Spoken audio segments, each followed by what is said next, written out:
दोस्तों, आज की कहानी है पराये मर्द से शरीर छुआने में तुझे। कहानी अगर पसंद आए तो वीडियो को लाइक और सब्सक्राइब जरूर करना।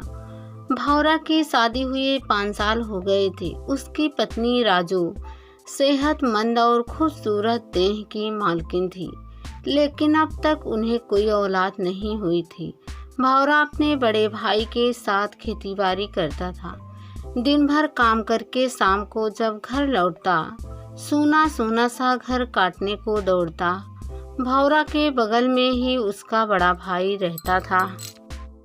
उसकी पत्नी रूपा के 3 बच्चे दिन भर घर में हलचल मचाए रहते थे। अपना अकेलापन दूर करने के लिए राजू रूपा के बच्चों को बुला लेती और उनके साथ खुद भी बच्चा बनकर खेलने लगती। वह उन्हीं से अपना मन बहला लेती थी। एक दिन राजू बच्चों को बुलाकर उनके साथ खेल रही थी कि रूपा ने न जाने क्यों बच्चों को तुरंत वापस बुला लिया और उन्हें मारने पीटने लगी। उसकी आवाज़ जोर जोर से आ रही थी, तुम बार बार वहाँ मत जाया करो, वहाँ भूत प्रेत रहते हैं। उन्होंने उसकी कोख उजाड़ दी है। वह आवाज़ है, तुम अपने घर में ही खेला करो। राजू यह आवाज़ सुनकर उदास हो गई। कौन सी मनौती नहीं मानी थी। तमाम मंदिरों और पीर फकीरों के यहाँ माथा रगड़ आई।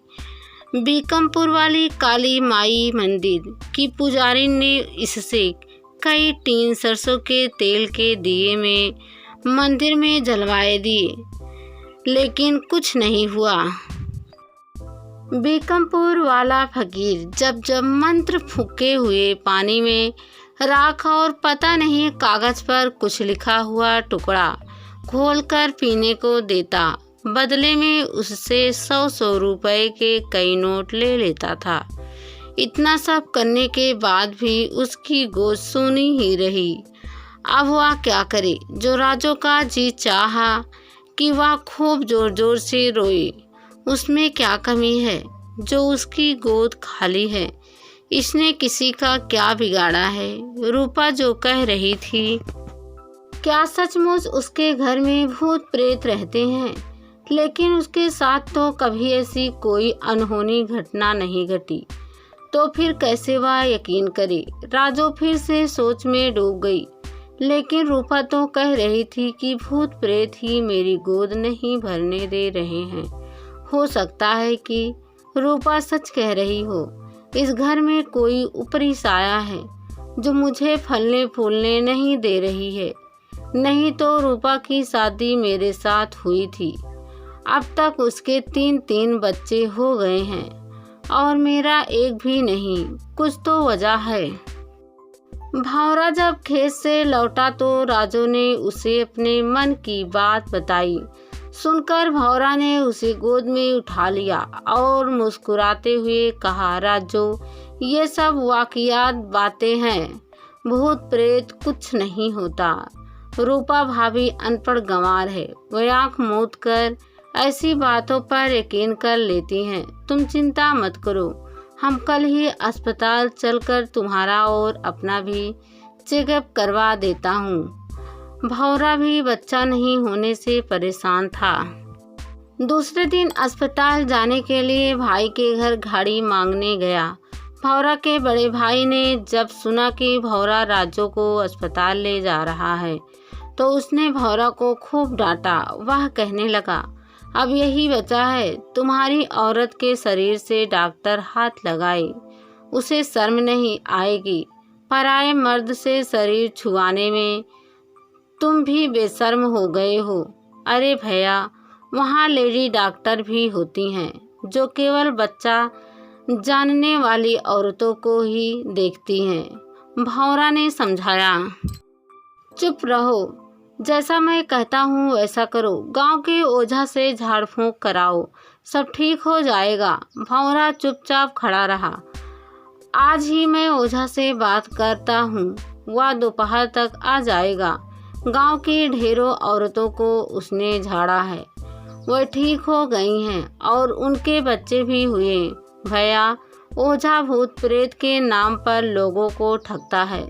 झाड़ फूक से बच्चा नहीं होता, जिस्मानी कमजोरी के चलते भी बच्चा नहीं होता है। इसे केवल डॉक्टर ही ठीक कर सकता है। भौरा ने फिर समझाया। बड़ा भाई नहीं माना। दोपहर के समय ओझा आया।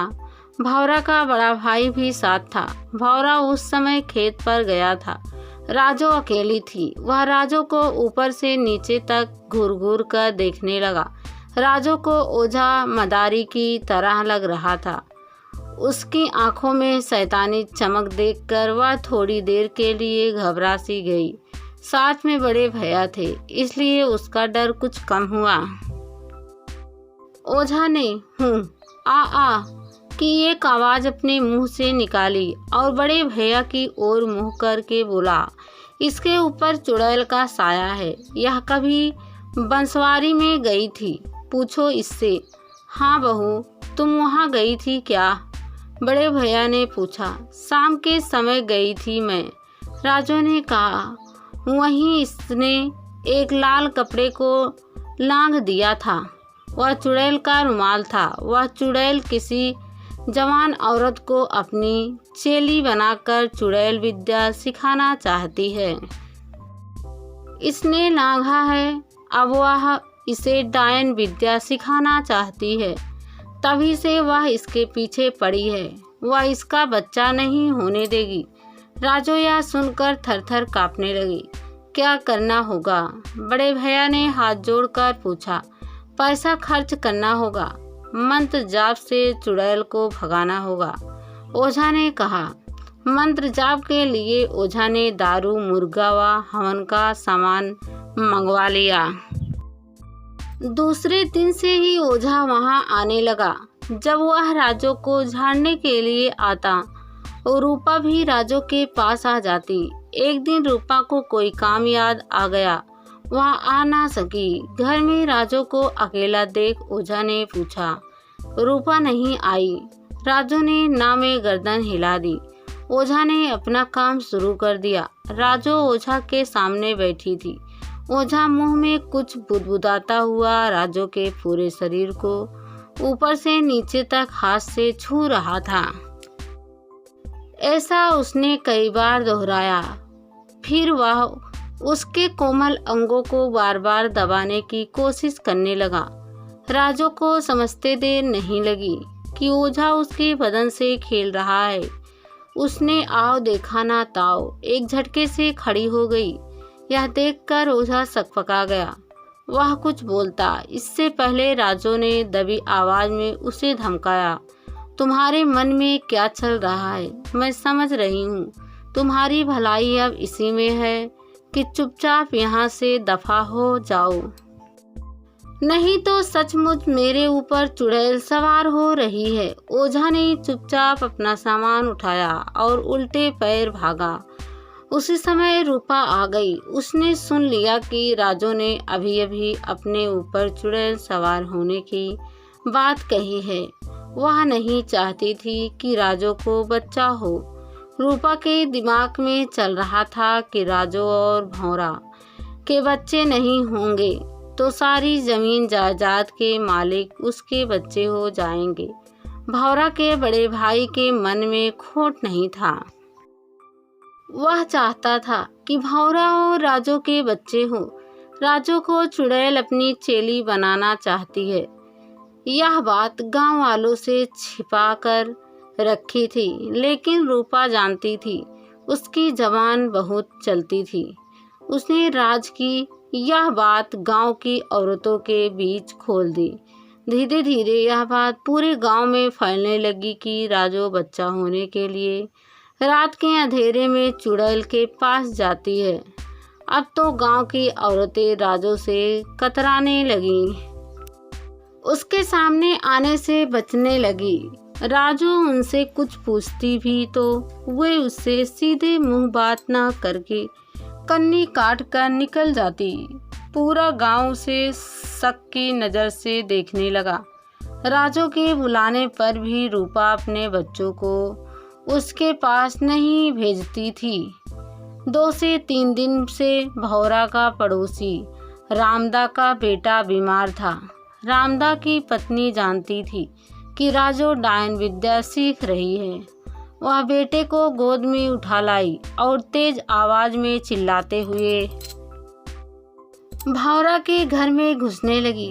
कहाँ है रे राजू डायन? तू डायन विद्या सीख रही है ना? ले, मेरा बेटा बीमार हो गया है, इसे तूने ही निशाना बनाया है। अगर अभी तूने इसे ठीक नहीं किया तो मैं पूरे गांव में नंगा करके नचाऊंगी। शोर सुनकर लोगों की भीड़ जमा हो गई। एक पड़ोसन फूल कली कह रही थी, राजू ने ही बच्चे पर कुछ किया है, नहीं तो कल तक वह भला चंगा खा पी रहा था। यह सब इसी का किया धरा है। दूसरी पड़ोसन सुखिया कह रही थी, राजू को सबक नहीं सिखाया गया तो वह गांव के सारे बच्चों को इसी तरह मार कर खा जाएगी। राजू घर में अकेली थी। औरतों की बात सुनकर वह डर से रोने लगी। वह अपने आप को कोसने लगी, क्यों नहीं उनकी बात मानकर अस्पताल चली गई। जेठ जी के कहने में आकर ओझा से इलाज कराना चाहा, मगर वह तो एक नंबर का घटिया इंसान था। अगर मैं उसकी चाल में फंस गई होती तो भौरा को मुंह दिखाने के लायक भी ना रहती। बाहर औरतें उसे घर से निकालने के लिए दरवाजा पीट रही थी। तब तक भौरा खेत से आ गया। अपने घर के बाहर जमा भीड़ देखकर वह डर गया। फिर हिम्मत करके भौरा ने पूछा, क्या बात है भाभी? राजू को क्या हुआ है? तुम्हारी औरत डायन विद्या सीख रही है, ये देखो किसना को क्या हाल कर दिया है। 4 दिनों से कुछ खाया पिया भी नहीं है इसने। रामधनी काकी ने कहा। गुस्से से पागल भौरा ने गांव वालों को ललकारा, खबरदार, किसी ने राजू पर इल्जाम लगाया तो वह मेरी जीवन संगिनी है, उसे बदनाम मत करो। मैं एक एक को सचमुच में मार डालूंगा। किसी में हिम्मत है तो राजू पर हाथ उठाकर देख ले। इतना कहकर वह रूपा भाभी का हाथ पकड़कर खींच लाया। यह सब इसी का किया धरा है। बोलो भाभी, तुमने ही गांव की औरतों को यह सब बताया है, झूठ मत बोलना। सरोजन चाची ने मुझे सब कुछ बता दिया है। सरोजन चाची भी वहाँ सामने ही खड़ी थी। रूपा उन्हें देखकर अंदर तक कांप गई। उसने अपनी गलती मान ली। भौरा ओझा को भी पकड़ लाया। मक्कार कहेगा, तुम्हारी सजा जेल में होगी। दूर खड़े बड़े भैया की नजरें झुकी हुई थी। वे अपनी भूल पर पछतावा कर रहे थे।